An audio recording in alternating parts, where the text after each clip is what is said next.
Welcome back, everybody, to another episode of Anything Goes with Anna Rose.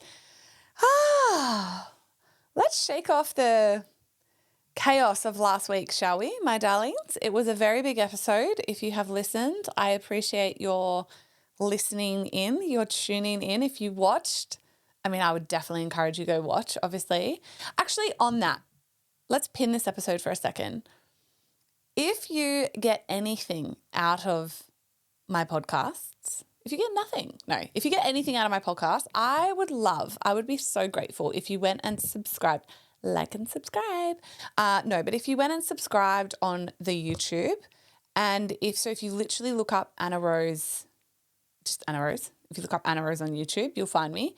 And then if you go and follow or subscribe wherever you listen to your podcasts. So if you subscribe or follow the podcast on Apple and or Spotify, then every single time I release a new episode, you will get notified. So you will be able to listen. And then what that does is it downloads the episode, because obviously we can only go off downloads, not listens. So downloads are a really important metric for myself. So yeah, if you get anything out of it, go and subscribe, go on YouTube or Spotify or Apple, and you will always get notified then when a new episode drops, which is predominantly majority of the time every week. Sometimes there will be a week or so missing because sis is busy, but I am currently in a very beautiful structured business momentum. Essentially, I shoot once a week and then I come down into the studio and I batch my episodes. So you are the beneficiaries of that. So you're welcome. But today is a very heavily requested episode, which I am honored to bring you. And it is all around feelings, right? Feeling the feeling. So if you have followed me for a minute, a month, or the whole time, you will know that I always say, and it is the absolute truth, that the only way through anything is right through it. And I get asked this all of the time. It is probably my most commonly asked question outside of how do you not care about what people think? And how do I build a following from scratch? And a few other very commonly asked questions. But another one that I get very often is how do you get through things? How do I, right? And that comes from a place of people asking, how do I get through things? And that could be a breakup. That could be fighting with your in-laws. That could be family ruptures. That could be children ruptures. That could be death, loss, grief, best friend trauma, like whatever, insert your trauma, loss, grief, breakdown, breakup here. How do I get through that, Anna? How did you get through that, Anna? And I always say that what I came to learn is that the only way through anything and everything, even criticism of what other people think of you, like how do you not care about what people think of you? You fucking say the thing and you do the thing. And if that criticism and hate comes, then the only way through it is right fucking through it. But I want to give that now on a practical level because I do get asked this very commonly, and I'm going to do my darndest to try and explain this from a very practical, strategic level. So where do I start? I feel like for me, I've been through some stuff in this life. I think and trigger warning, I don't like to give them, but I will always give them when it's quite serious. But a really beautiful example for me with how I learned this so super practically. This is not a method I've learned in a book. This is not something that I learned in a university degree, although that I definitely did in my psychology units. This is not something that I learned, in written form. This is something that I fundamentally learned through embodiment practice. But my very first, truest, deepest, most vulnerable cracking open of this lesson came when I faced my sexual abuse trauma. I gave the trigger warning again. I am about to talk about it. So if this is too much for you, if you have not faced any sexual trauma or abuse that you have been through, skip this episode because I am about to start with that story and I will get quite specific because it is a very powerful one. Now, I would also offer, if you have not, this could be the crack through and the breakthrough for you. So How I learned this, where this lesson came from, that the only way through it is right through it, was when I was 22 and I hit rock bottom. And I fucking hated myself, and I had to claw my way from the very rock bottom of my life and my soul of hating myself to the top, to today. And I recognized that an enormous part of that fracture and rupture and hate in my life came from the sexual abuse that I had endured as a child for 10 years. And so I faced that. And I had hidden that. I had suppressed that. I had not given that a voice. I had not named it. I had not talked about it properly. I had not verbalized. I had not owned it, essentially. I had never sat there and said, and again, this actually was not done under professional care at the time. This was genuinely done from just a deep cracking open of knowing what I needed to say and claim and own and work through. And then came actually there was no professional help back then, but I've had professional help since, work through it. But an enormous part of my healing was turning around to my truth. I had been running my whole life and suppressing it with fucking drugs, alcohol, anger, fighting, aggression, pain, grief, hurt, anxiety, depression, anything you can name, I was suppressing my anger and rage with.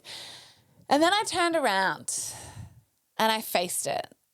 And I had kind of hidden this dark hole of my life that was a rot. It was just this rotting core of my being, of truth that I just refused to face, that I had been sexually abused and molested since I was born, in essence. And you can go and listen to that episode. It's the episode called The Story That Broke Me and Then What Made Me an Iron Man, or Half Iron Man. That's the episode where I really, really give this an enormous voice. But I had been sexually abused since I was born until I was 10 years old, when I recently learned this, by the way, that he disappeared from my life. Basically, he fled the state. And I had always known that I felt like he had fled, and that was just confirmed for me recently, which is pretty hectic. So for 10 years of my life, I was sexually molested. And then what happens to young girls that are molested, in my experience, actually, I will not talk about this from any other experience other than my own. I became very angry. I became an enormous victim, as I deserved to be, because I was one.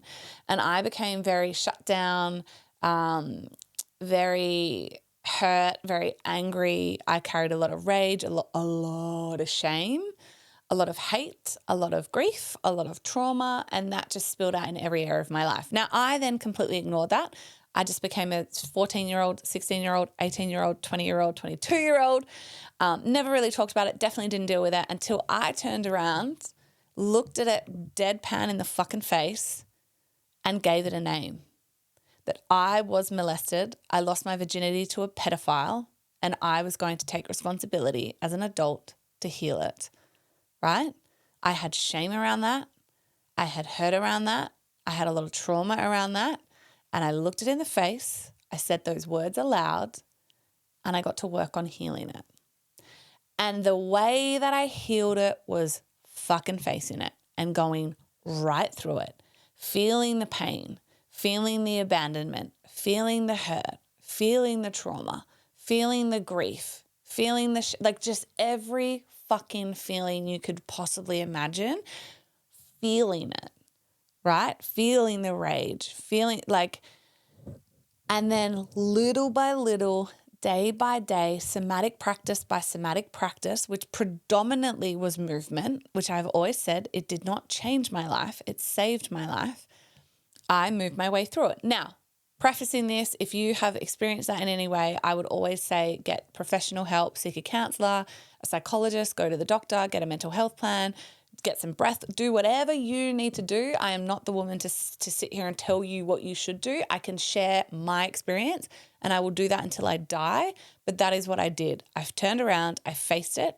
Instead of running from it, instead of hiding from it, instead of suppressing it and pushing it down, I turned around, gave it a name, looked it in the face and was like, fuck you, we're dealing with this. And what that taught me was, first of all, it changed my entire fucking life. It set me completely free in the process. That was not, I wasn't like, yeah, said all those things. And then I was like, oh my God, I'm free. It was, I said all those things. And then I was like a broken young woman clawing my way out of the depths of hell to try to navigate those feelings. But I felt them for the first time in my life, instead of fucking my way through it, eating my way through it, starving my way through it, drinking my way through it, drugging my way through it, which was my pain of choice and my toxic trait of choice, ecstasy. I stopped all that. And I was like, I'm going to feel this instead. And what does this feel like? And this feels like shame. What does shame feel like? It feels dirty. It feels embarrassing. It feels hurtful. It feels shameful. And I felt it. Right? And I'm going to get to how and what that looks like in a minute.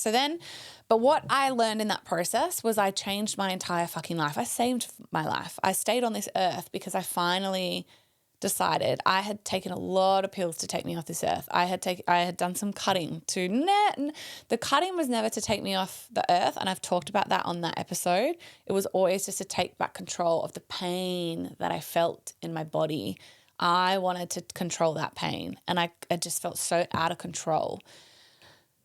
So that all stopped, which was life-changing and life-saving, and I am here today because I faced my shit. Now, from that, I learned, wow, what I get to do from this day forward is that when shit comes at me from here, because there was a lot that I had to unpack within that, mother wounds, father, like all the things.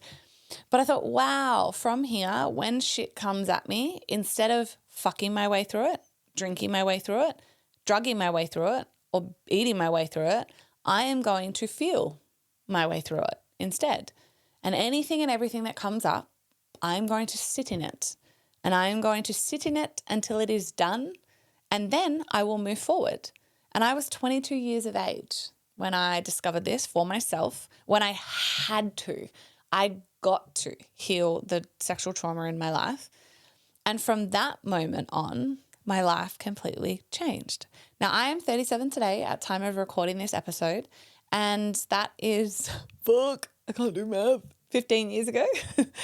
And for 15 years, that has been my DMO. I have never, and if you have ever done self-love school, you know that through my separations, my divorce, my breakups, my trauma, my friend, what's the word? Like friend, not trauma,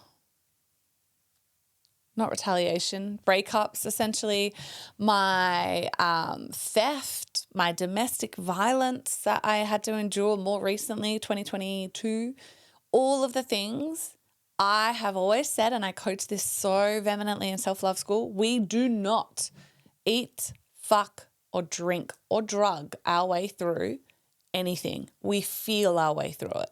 So what does that look like? What that looks like is, unfortunately, you're going to feel some things. Actually, I was talking to someone recently and they had a really sad occurrence in their life, and I was really holding space for them, and it was like a really it was a quick interaction, and it was kind of a throwaway comment from them.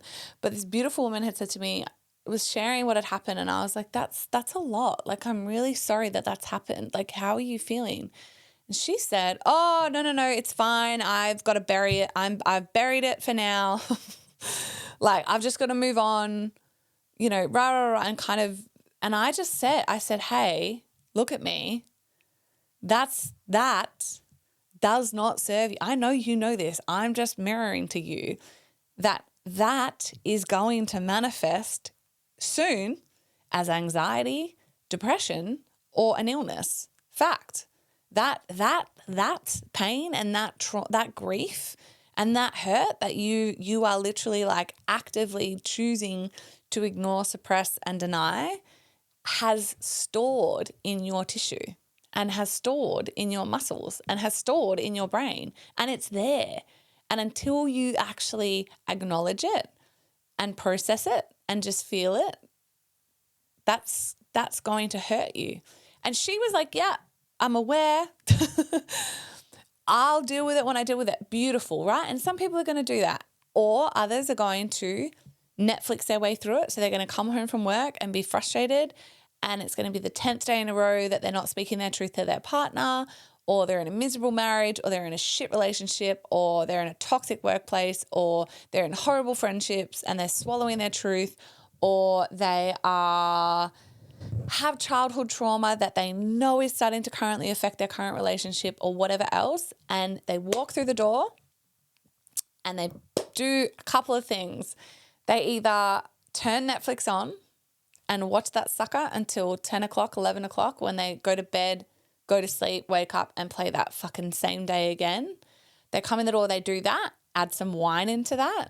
They come in the door, they do that, add some maybe a tub of ice cream, right? So they drink their way through it. They numb their way through it, ignoring it, watching something else. Or they come in the door, they eat their dinner and then they sit on the couch and they eat a tub of ice cream often, or a block of chocolate. That's not, like, you know that that's not for your highest good. So they're eating their way through it. They come, and that can also just be a habit. Don't be like, oh, I'm pretty trauma-free, but I do that. Maybe, have I got trauma? No, you know, if you're hiding something, denying something or suppressing something, that could just be a bad habit, right? Or they come in the door and they're swiping, like, and inviting random men or women over to fuck to numb the pain in that way. So my rule with my queens is that we do not, say it with me, we do not fuck, drink, eat, or drug, living on the Gold Coast, drug our way through the process. So what's the alternative? The alternative is, let's go into it. We feel it instead. We feel our way through feelings and emotions. Now, the practicality of that. Now, I am not a fucking expert. I have just lived this over and over and over and over again. And what I know to be true is this, and you could you go and speak to a fucking psychologist by all means, go and seek legal counsel on this, go and chat GPT it until your heart is content. But coming from a woman who has had to go through trauma relentlessly in her life, commonly, it just never ends. Last episode is a beautiful example of that, and I am literally recording this moments after. I know a thing or two about feeling my way through some feelings. So the way that I do it is this. I will feel something, and you do too. You will feel anger, right? Something or someone pisses you off, or you will feel anxious, right? Or you will feel sad, or you will feel hurt, or you will feel disappointed. Like, insert your feeling here. And more, or rage. Oof, let's talk about rage. I actually want to save that for us in a moment. But you will feel something. And often, I want to, 80-20, right? Let's go Pareto. 80% of the time. 80% of humanity, instead of going, okay, I'm feeling angry, right? Will instead go, I'm so fucking mad. I'm so fucking mad, as they're like walking to the fridge and opening a wine bottle and pouring a big glass and then sitting in front of the Netflix and numbing themselves out, right? And then the madness is stored. The anger is stored. The hurt is stored. The grief is stored. Our bodies always remember. Our bodies never lie. So anything you are not actively processing, your body goes, whoop. Okay, I'm going to put it in your tissues. Whoop. Okay, I'm going to put it in your muscles. Whoop. Okay, it's going to store it in your heart, wherever there's space. And that's why you get crooked neck, aching legs, sore heart, anxiety, depression, weight gain, etc. So what this looks like for me is I will go, and the beautiful thing, I'm like, I keep going to start it, but I'm like, wait, one more thing. The really beautiful thing about me, or not like beautiful thing about me, but the really beautiful thing about me, but about feeling emotions and about processing them in the moment, is that you do not become the human that out of nowhere explodes, right? Out of nowhere has a mentee be, because you are actively processing your feelings and your emotions every step of the way. Now, I want to be like, do I yell? Yes. But honestly, not fucking really. Like, not barely, if ever, because I rage, right? I rage, but how I my rage looks like this. I am feeling very fucking angry. I'm mad. I am so fucking mad, and here is exactly why. Now, there is no blame in what I go on to say. There is no you. Typically, it's like, this is what has occurred. This is how I am feeling. Doesn't need to make sense to you, but I am fucking mad. I am really angry. Now, I am going to go and I am going to feel this and I am going to process this until I am done, right? What that then looks like for me, sometimes it will be like, I need you to hold me right now, right? If it's not Ryan's fault, I'll be like, I need a cuddle. Like, I just need to be held. Typically that's like, I'm feeling very vulnerable, or I am feeling very exhausted, or I am feeling very hurt or let down or soft or whatever it is, right? It's typically like a lower vibration energy. So it's like, I am feeling hurt. I am feeling negative. I am feeling whatever. I just need a cuddle. I need you to just listen, not try to fix this. I need you to hold space. I need to go out of the house, and I need, as long as I need, I'm going to go for a walk. I'm going to get a celery juice. I'm going to go for a swim. I'm going to fucking use my wiffle bat. I am going to go scream under the ocean, but I am going to go feel this until I am done. And then I am going to return. And Ryan has come to learn, okay, baby, beautiful. Do you need me to fix this or just hold space? Just hold space. Beautiful, right? So very rarely, almost never with feelings, do you need them to be fixed? You need them to be held, right? Space to be held. So what it looks like for me, right? So what I'm trying to say is, if I am angry, if I am frustrated, if I am pissed off, if I am whatever, there's no explosion from me. I'm not like, because I have processed everything as I feel it all of the time. So when it comes up, it's very like, there is no layering for me. I can be like, hey, remember that conversation we had, 2 weeks ago, a week ago, 4 minutes ago? You're doing it again. Like, this is why I feel frustrated, because I just feel like you're not listening, right? It's not like, you never fucking listen, because I have suppressed, drunk, fucked, ignored, not fucked my way through it, say, and then something happens and I explode in any way. It could be because you're sad, because you're grieving, it could be because you're hurt, it could be because you're mad, right? But we'll explode, or we'll get really, really sick, or we'll have an anxiety attack, or we will have a crook in an ache in our body, because we are not processing our feelings. So how do we process them then? This is just like the simplest part of the podcast. So for me, the way that it looks is, I will acknowledge the feeling. Groundbreaking. But I will literally sit with it and go, I am feeling, insert feeling here. I am feeling really fucking sad. I am feeling mad. I'm feeling angry, right? I'm feeling vulnerable. I'm feeling a lot of shame. I'm feeling lonely, right? It could be whatever I am feeling.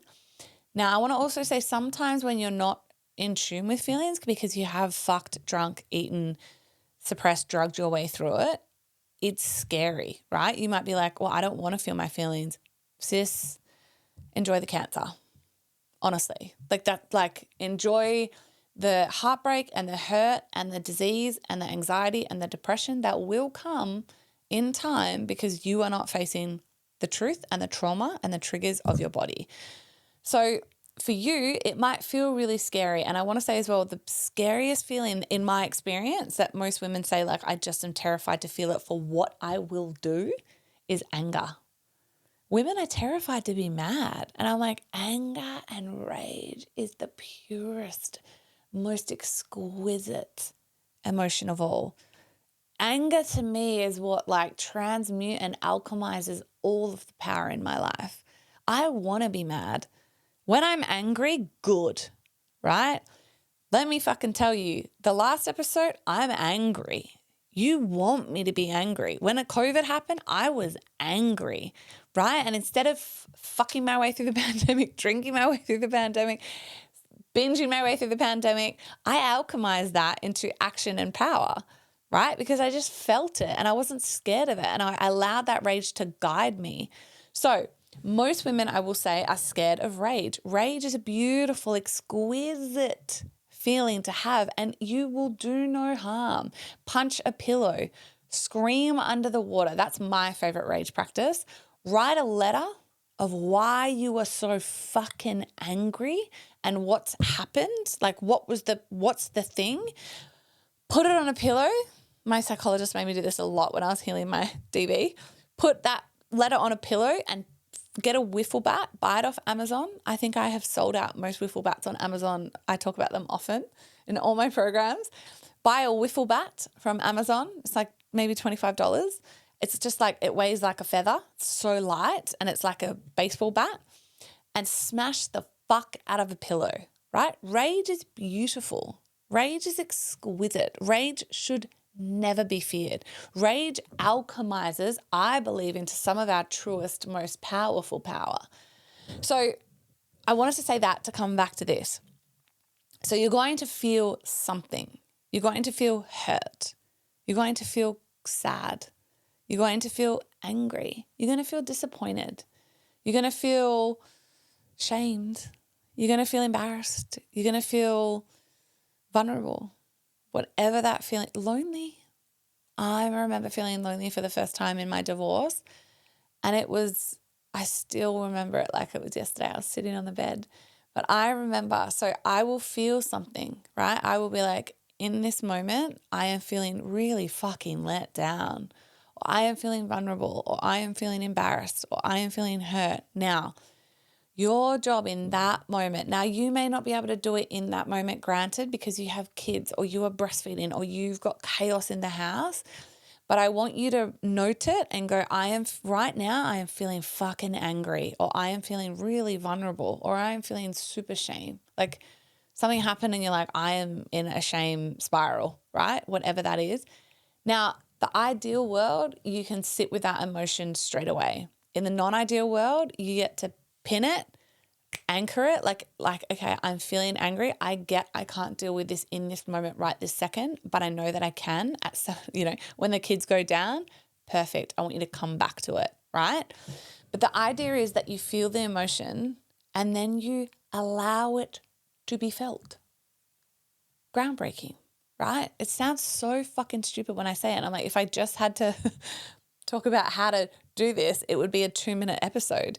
But I needed to give all of the context. But what I literally do is, if I am feeling angry or sad, I've been sad about everything I've had to deal with on Tattle, like all of my hate, right? I have been so sad about that website, having to face it finally after 3.5 years. And I've just felt that sadness with no shame. And if shame came up, I'd feel that too, right? I'd be like, okay, this is so interesting, because here is what I want you to know. Emotions are beautiful, like directions, right? Emotions are beautiful signals in our body, and that is all that they are. That's it. Emotions simply want to be felt. That's it. They just want to be acknowledged. They want to be felt, and they will leave your body.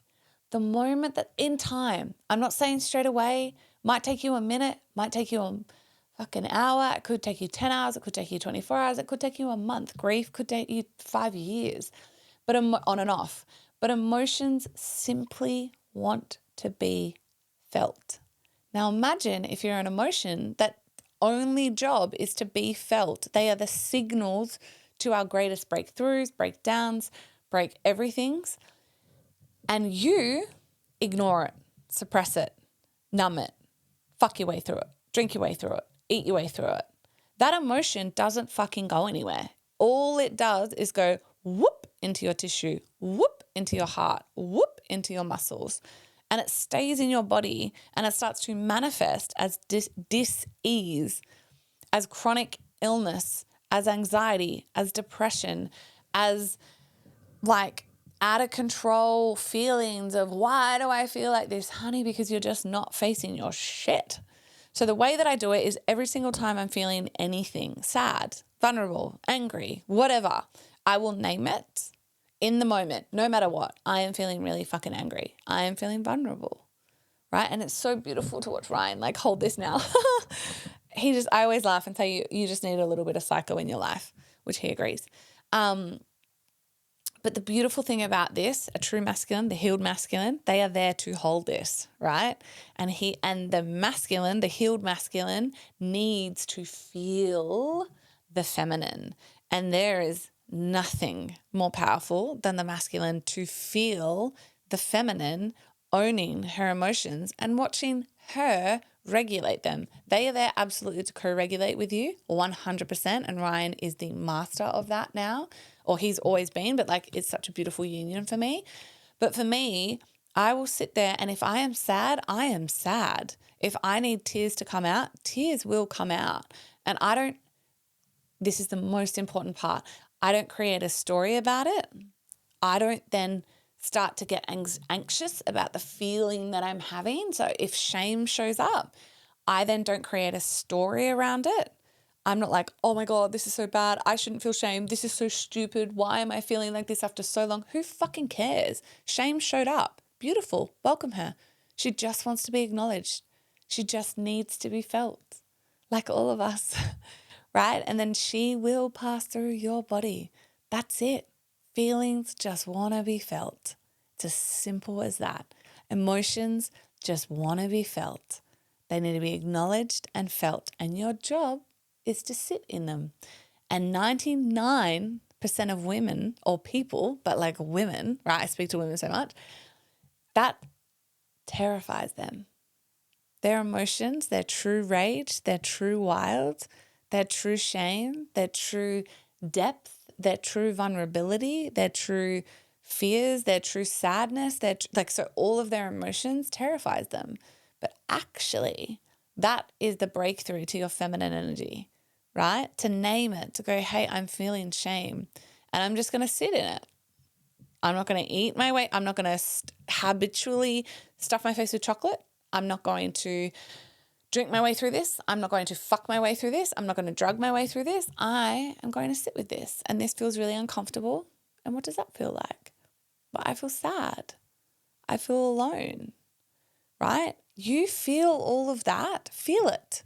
And it's not scary. So I remember in my divorce, I don't know how long into it, and I don't even want to, I'm not sure. I can't remember how long, but it would have been the early months, obviously. I had basically never been alone for 16 years with Morgs, and I was alone. And I stopped drinking at the time. Like I completely stopped drinking. I like 10x'd on my health at the time because I was like, right, I need to just work on my mental and my spiritual and my physical and my spirituality. Like I was just like, right, I am not drinking, fucking or eating or drugging my way through this. I haven't done drugs what was I, 22. So I was like, right, I need to be on this. So I remember getting into bed and I just couldn't explain it. Right. Still, I'm like, I can't explain how I felt. It was just like, I felt like I had never felt before or at least for a very long time. But to me, it was like I'd never felt before. And I was so sad. I was so sad. And I knew sadness. She was a welcome friend. But there was something else. And I journaled. So I started to journal and I was like, I don't know what this feeling is. And I was just like journaling and journaling and journaling. And then I wrote, I just feel so fucking lonely. And I remember, I'll never forget this. Because to me, I hadn't felt that in so long. And I remember looking at the word and like being cracked open in the chest, like, oh, you've named it. Like, that's the feeling. And I was like, I'm so lonely. And I remember I shut my diary and I put it next to me. And it was like overnight, like I was going to bed. And I remember just like putting my hand on my heart and I was like, you're lonely. And I just wept and I wept and I wept. And I was like, this is so sad. Like I feel so sad. Like loneliness feels horrible. Like, but I sat in it. And I was like, I didn't get on my phone and start to doom scroll. I didn't go down and pour a wine. I didn't get on Netflix. I didn't I didn't go to sleep. Like I didn't medicate. I didn't do anything. I was like, this is sad. Like, and I remember loneliness felt like sadness, but just on a deeper level. And I remember just sitting in it and being like, I'm lonely and that's okay. And this really hurts. And I'm just going to feel this. And I'm not scared of this. And I know that it will pass. And I know that I'll be okay. And lo and behold, it took a while, like, and not that long, but like loneliness for me maybe last, like that, the depth of that pain in essence, the depth of that loneliness lasted a couple of days. Like I want to say maybe 2 days. And then I remember the tightness in my chest starting to leave, like the sadness starting to lift, like my breath starting to regulate. And I was like, beautiful. Like, okay, it's leaving my body. I'm so grateful. Right. And I was like, I survived. It was okay. It just needed to be felt. Of course I'm lonely. I just spent 16 years with a man and he's not here anymore. Right. And then that was a really, really, really beautiful pivotal moment for me because I was like, okay, that could have been a really, I definitely could have gone, right, I'm downloading the apps. I'm going out to fuck. I'm on one. I'm going to deal with this loneliness and I'm going to fill it with men and cock. But instead, I was like, wow, I'm going to sit here and really fucking feel this until this is done. And now, of course, I got on with, like, went to bed, event, like, in the end, I journaled and journaled and journaled. And honestly, I just sat to allow it to be felt without distraction because that was a new one for me. So I just sat on the bed and I just wept. I didn't want to journal my way. I didn't even want to journal my way through it. I was like, I just need to fucking feel this. So I felt it. Right. And some people are so scared to face their shit because they're like, what if I don't come out the other side? Honey, you will come out the other side. And if you don't, then no, like, no, you will just come out the other side. Life is not here to fucking crack you open and end you, right? Life is here to crack you open and allow you to experience the full spectrum of emotion and feelings and come out the other side a more whole, a more beautiful, a more vibrant and whole human.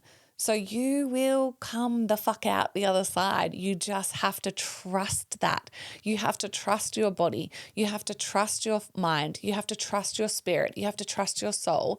And you have to trust yourself that when you feel what's coming up for you, it might take a minute, might take a moment, might take a month, might take a little bit longer, but you will get through it. And all you need to fucking do is name it, claim it, and feel it. That's it. That's it. So people ask me all the time, they're like, what do you mean by the only way through it is through it? And how do I feel it? You fucking feel it. You sit in the anger. You sit in the rage. You sit in the vulnerability. You sit in the shame until it is felt. And in the process, you do not create a story about it. You do not shame yourself for it. You do not wrong yourself for it. You do not try to then hurry your way through it. It is just a beautiful feeling. And all feelings just want to be felt. That's it. So I will leave it there. And I know, I feel like it's so simple to, like, sometimes the most complex things are honestly the simplest, but they are so complex because people just don't want to do the simple thing, like feel a fucking feeling. And that's why it is so complex. And that's why people construe it so much. And they're like, but, no, literally no buts. Your job is to recognize, acknowledge, name it, claim it. This is my feeling, right? I'm feeling the shame. I am feeling the anger. I am feeling the rage. I am feeling the trauma. I am going to feel this. Now, of course, along the way, if they are big feelings and you feel like you need some help, get help. I've seen a counselor and I'm about to see a psychologist tomorrow for IVF, right? Get all the help you need. Breath work, kinesiology, right? Massage, womb work, whatever, psychologists, psychics, whatever you fucking need, counselors, whatever you need in the process, you access, but you access it in the sense of no stories. Oh, see, I'm not good enough. Now I have to see this again. No, you are a queen or a king, and you are finally giving yourself that break and that like necessity of acknowledging your feelings, feeling them, and setting yourself free. And that is such a beautiful gift. So I will leave it there. But can I also just say, I've been listening to fucking so many podcasts flat out at the moment. At the end of every one, they're always like, if you like this episode, like and subscribe. No, they're like, if you like this episode, share it with someone that you think that would love it, or subscribe to the podcast so you are alerted every time, as I started this episode, when a new one drops. But I would love that. If this really resonates, leave a review, subscribe, share this episode with someone that really needs it. I cannot tell you, my love language is when people send me memes or quotes and they're like, I thought of you, or a podcast. And they're like, I listened to this, I really thought of you. I almost 95% of the time I'll like read the title and I'm like, oh, yes, I do want to listen to that. So if that has resonated today, if any of my episodes ever resonate, it would be such an honor that you shared them with those that you love the most. Until next time, my friends, my loves, stay wild. Thanks so much for listening to another episode of Anything Goes. And if today's episode gave you maybe a new perspective, a little bit of a laugh, you learned something new, or just loved our trip to Taboo Town if we went there, it would honestly mean the world to me if you could leave me some love with writing a review and sharing this episode to your socials. You have no idea how much that helps my little podcast get out in the world. If you love what you gain from these conversations weekly with me as well and want more than just listening in, come and join my inner circle. It's my monthly mastermind where for just $47 a month, the real magic happens. You get me up close, no filter, live coaching. And if you get what you get from this free podcast, imagine what you get in a paid container. Links are in the show notes, friends. And until next time, stay wild.